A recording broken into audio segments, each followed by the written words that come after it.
Sustainable Innovation YouTube channel. This is the channel where we are learning more on sustainable farming practices. Did you even know that you can use mulching in the vertical farming? Stay tuned so that you can learn more on how you can use all these good farming practices to help you increase your output. Please don't forget to subscribe. Don't forget to share so that together we can be able to learn.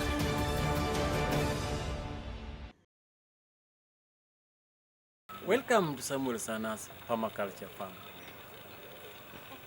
That is where I do different techniques of farming. For instance, this is now the vertical garden. There is another sustainable organic farming techniques which is very important for farmers, more especially those who are complaining of not having enough land, and especially those who want to maximize their land utilization. In this farm, it also tries to address 4 basic principles of organic farming. How do we establish this farm? You can decide to buy this net which has already been made, or you can improvise yours. For instance, this was the one which I bought. They are now in the shops and you can buy this. How do we establish this? When you establish this, first you must have the concrete. This is the concrete. You must have dry matter. This is the dry matter. You must have compost manure and topsoil.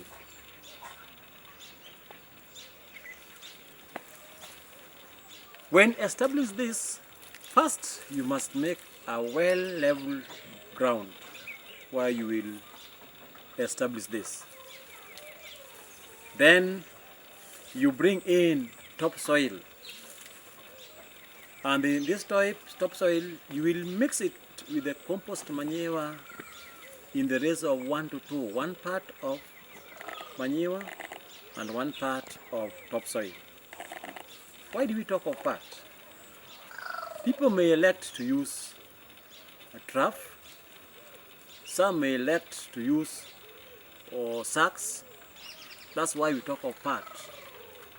Some may not get the wheelbarrow, but part usually gives a clear measurement.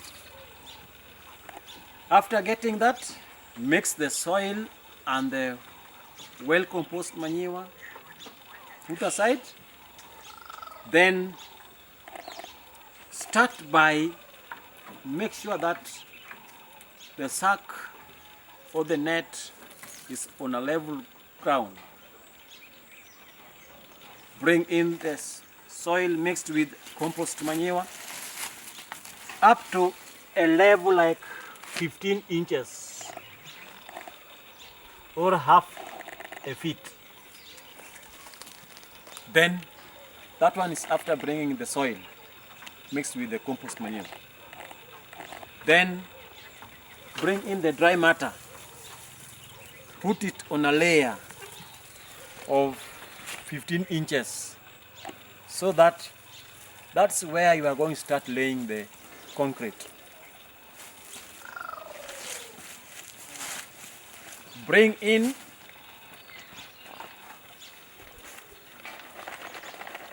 an open-ended container which can allow the concrete to pass through. So this is the container you will put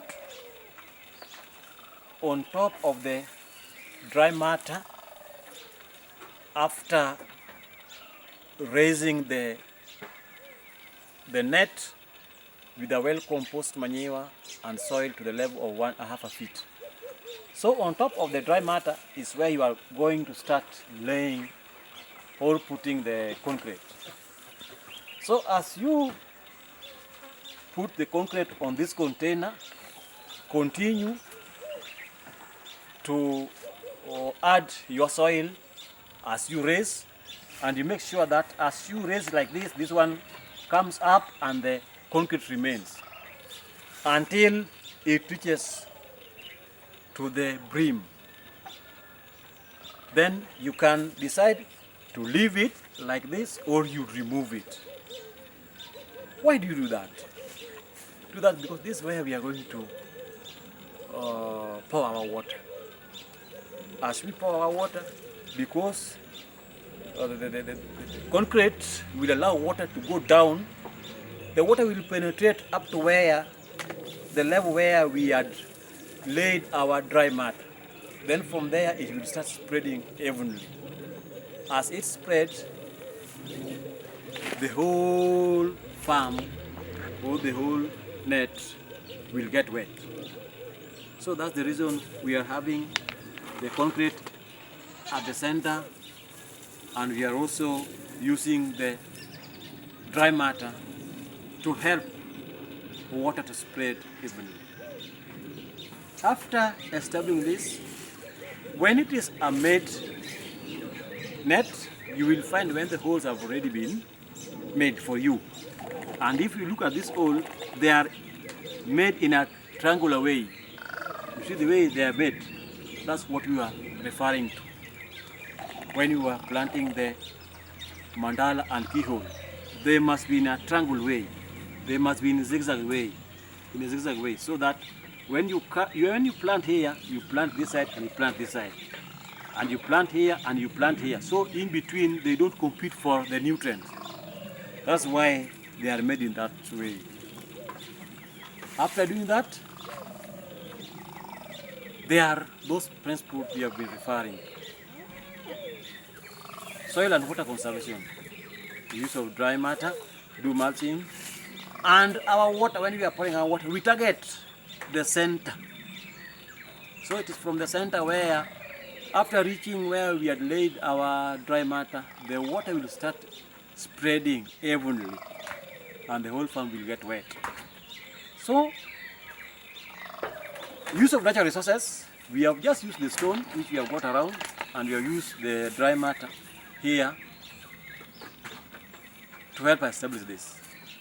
Soil health and plant health, bringing in the soil fertility. We have mixed the soil here, topsoil with compost manure, to improve the fertility. In this farm, you can also plant the onions, integrated pest management, and the whole principle is here. So this is how we establish this. This is a very, very important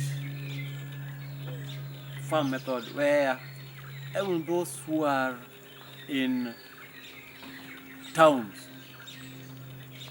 can have their farm at the doorstep. It does not necessarily need a lot of land. It's also easy because even if you are in a dry area, you can import soil and you establish farm like this. This is how we make this. Thank you. I hope that going forward, even in your urban setup, you will try and have a vertical farm so that you can have food at home. Save that money that you're using to buy vegetables and reuse it.